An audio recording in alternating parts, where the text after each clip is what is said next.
مقصد ہے۔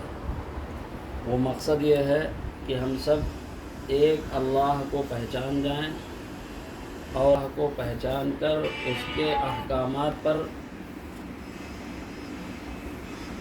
عمل کرنے والے بن جائیں۔ اللہ نے جو حکم دیا ہے، جس مقصد کے تحت ہم کو دنیا میں بھیجا ہے، ہم اس مقصد میں لگ جائیں اور 100% اپنے آپ کو اللہ کے حکم کی بجاوری میں اللہ کی مرضیات پر زندگی گزارنے کے لیے آمادہ ہو جائیں اور چل پڑیں اور لگ جائیں۔ صرف ایک مقصد ہے۔ جناب رسول اللہ صلی اللہ علیہ وسلم نے فرمایا من قال لا الہ الا اللہ دخل الجنہ، جس نے بھی لا الہ الا اللہ پڑھ لیا، یعنی ایک اللہ کو اپنا خالق، مالک، اپنا معبود، اپنا رب مان لیا، اقرار کر لیا اور مان لیا، وہ جنت میں داخل ہوگا۔ اب کام تو اللہ کا بندے سے صرف اتنا ہے، لیکن اس اتنے سے کام کو سمجھانے کے لیے اللہ تبارک و تعالیٰ نے شروع سے اول انسان جو دنیا میں پیدا ہوئے سیدنا حضرت آدم علیہ نبینا علیہ السلام سے لے کر اب تک اور قیامت تک سارے انسانوں کی ہدایت کے لیے اور سارے انسانوں کو یہی ایک بات سمجھانے کے لیے کہ من قال لا الہ الا اللہ دخل الجنہ، کہ جس نے لا الہ الا اللہ کا اقرار کر لیا، لا الہ الا اللہ کو مان لیا، وہ جنت میں داخل ہوگا۔ ہم لوگ، ہمارے باپ دادا، آبا و اجداد میں سب سے بڑے کون ہیں؟ حضرت آدم علیہ السلام۔ وہ جنت سے آئے ہیں دنیا میں اور ہم انسانوں کو واپس جنت میں جانا ہے، جنت میں جانا ہے۔ اب جنت سے آنے کے بعد دوبارہ جنت میں جانے کے لائق کیسے بنیں گے، اسی بات کو سمجھانے اور بتانے کے لیے انبیاء اکرام کا سلسلہ شروع ہوا۔ حضرت آدم علیہ السلام سب سے پہلے انسان، وہ نبی بنا کر بھیجے گئے۔ اس کے بعد نبوت کا سلسلہ یوں ہی چلتا رہا، کم و بیش تقریباً 1,24,000 انبیاء اکرام اس دنیا میں آئے۔ اسی دنیا کے اندر ایک زمانہ ایسا رہا کہ بیک وقت 1,000 انبیاء دنیا میں موجود ہوتے تھے، بیک وقت 1,000 انبیاء۔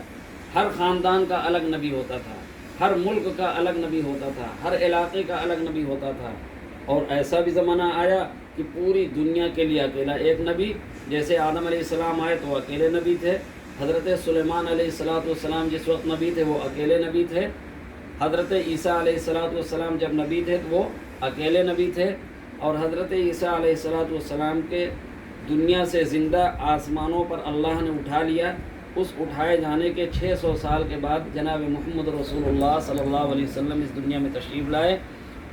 آپ صلی اللہ علیہ وسلم جس زمانے میں اور جس گاؤں میں، جس علاقے میں تشریف لائے تھے، اس علاقے کا حال بہت ہی برا تھا۔ اتنا برا حال تھا کہ اس سے برا حال دنیا کے کسی کونے میں نہیں تھا۔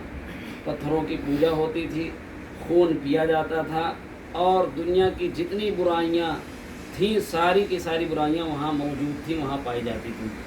اس برے حالات میں اور گندے پراگندہ ماحول میں اللہ تبارک تعالیٰ نے جناب رسول اللہ صلی اللہ علیہ وسلم کو وہاں پیدا فرمایا، اور پیدا فرمانے کے بعد بہت سے مرحلے گزرے، 40 سال کا عرصہ گزرا حضور کی پیدائش سے لے کر نبوت ملنے تک۔ ان 40 سال کے زمانے میں بہت سے حالات حضور پر آئے، اور نبوت مل جانے کے بعد حالات میں اضافہ ہوتا گیا۔